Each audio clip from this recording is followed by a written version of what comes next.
Year 13 short revision video number 27. So we've got a discrete random variable x with a given probability distribution, and part 1, very simple, find the value of k.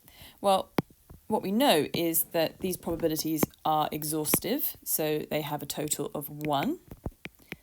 So we can very simply add together these probabilities and set this equal to 1. So this gives k plus 0.9 equals 1, so k equals 0.1. Now, part 2, find the probability that x1 plus x2 equals 6, where x1 and x2 are two independent values of x. Now, that means we need to look for the possible combinations where x1 and x2 could give us a total of 6. So if x1 was equal to 2 and x2 is equal to 4, that would give us a total of 6. If x1 was equal to 3, x2 was equal to 3, and if x1 was 4 and x2 was 2. So the probabilities can be multiplied because x1 and x2 are independent values of x.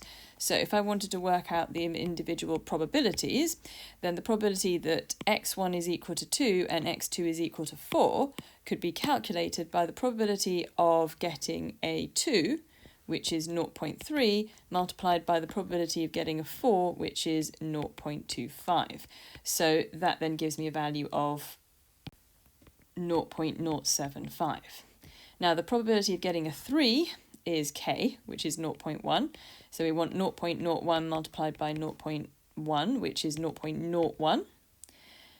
And the probability that x1 is 4 is 0.25. The probability that x2 is 2 is 0.3.